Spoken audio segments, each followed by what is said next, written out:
Welcome to It's Rafik. আজিৰ ভিডিঅ'টোত আমি VLOOKUPৰ বিষয়ে আলোচনা কৰিম MS Excelৰ। আমি VLOOKUP ফাংচন কেনেকৈ MS Excelত ইউজ কৰিব পাৰোঁ। VLOOKUP ফাংচনটো ইউজ কৰোঁ আমি যেতিয়া আমাৰ Excel স্প্ৰেডশ্বিটৰ পৰা পাৰ্টিকুলাৰ ইনফৰমেশ্যন এটা সাৰ্চ কৰিব লাগে। মানে আমাৰ টেবল এখনত বহুত কেইটা আইটেম আছে, সেই আইটেমটোৰ পাৰ্টিকুলাৰ ইনফৰমেশ্যন এটা আমাক লাগে। সাপোজ ষ্টুডেণ্ট ইনফৰমেশ্যনখিনি আছে, আমি ৰোল নম্বৰটো দিলে ষ্টুডেণ্টৰ নাম আহিব লাগে বা ষ্টুডেণ্টৰ টোটেল মাৰ্কছ আহিব লাগে।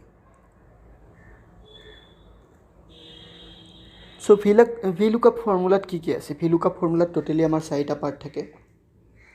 প্ৰথম পাৰ্টত আমি সাৰ্চ কিটো লিখোঁ। সাৰ্চ কি মানে কি সাৰ্চ কৰিম, তাৰপিছত কমা দিখিনি আমি টেবলখন সিলেক্ট কৰোঁ, মানে ক'ৰ পৰা আমি সাৰ্চ কৰিম, আৰু তাৰপাছত আমি কলম নম্বৰটো লিখোঁ, মানে কোনটো কলমৰ পৰা কোনটো কলমত সেই ইনফৰমেশ্যনটো আছে।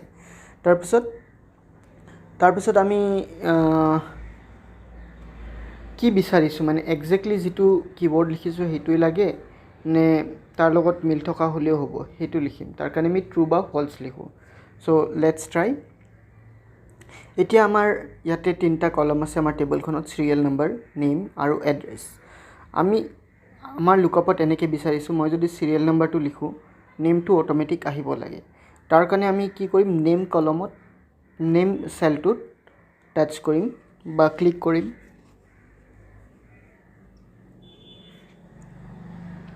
তাৰপাছত প্ৰথমে আমি ইকুৱেল চাইন দিম। ইকুৱেল চাইন দিয়াৰ পাছত আমি VLOOKUP বুলি লিখিম। VLOOKUP দিয়াৰ পাছত ব্ৰেকেটৰ ভিতৰত আমি প্ৰথমে লিখিম, প্ৰথমে চিলেক্ট কৰিম আমাৰ যিটো বক্সত বা যিটো চেলত আমি আমাৰ ইনফৰমেশ্যন লিখিম সেই চেলটো। আমাৰ চেলটো হ'ল B10। তাৰপিছত কমা দিয়াৰ পাছত আমি চিলেক্ট কৰিম টেবলখন।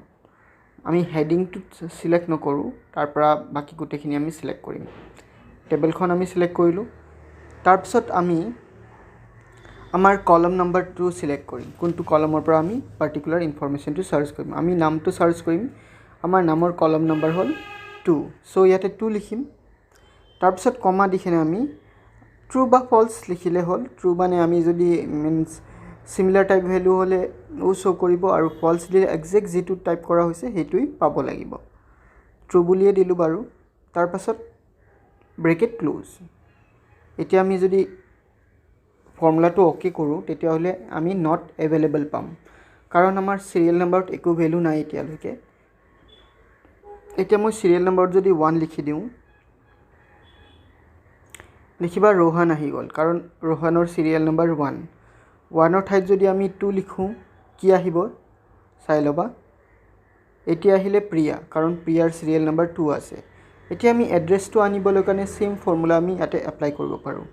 ইয়াতে আমি দিম প্ৰথমে VLOOKUP, তাৰপিছত আমি ব্ৰেকেটৰ ভিতৰত প্ৰথমে আমি চিৰিয়েল নম্বৰটো সিলেক্ট কৰিম, তাৰপিছত কমা, তাৰপিছত আমি টেবলখন সিলেক্ট কৰিম। টেবলখন সিলেক্ট কৰাৰ পাছত কমা দিম। এতিয়া আমাৰ কলম নম্বৰটো, চিৰিয়েল নম্বৰটো ফাৰ্ষ্ট কলম, নেমটো হ'ল ছেকেণ্ড কলম, আৰু এড্ৰেছটো থাৰ্ড কলম। চ' ইয়াতে 3 লিখিম, আৰু তাৰপিছত আমি ট্ৰু লিখিম।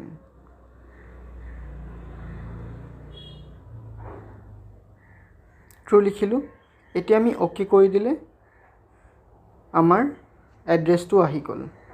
এতিয়া দেখা পাইছে 2 আহি গ'ল, নেম প্ৰিয়া, এড্ৰেছ যোৰহাট। আৰু এতিয়া যদি আমি নাম্বাৰটো চেঞ্জ কৰি দিওঁ, এতিয়া যদি আমি 4 দিওঁ, 4টো আহি যাব, অংকুৰ নলবাৰী।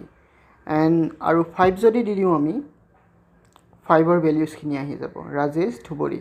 চ' এনেকৈ আমি VLOOKUP ফৰ্মুলা আমাৰ এক্সেল শ্বীটত ইউজ কৰিব পাৰোঁ, ইজিলি আমাৰ ইনফৰমেশ্যন সাৰ্চ কৰিবলৈ। আই হোপ তোমালোকে বুজি পাইছা। Thank you for watching. See you in a new video. Till then, take care and bye.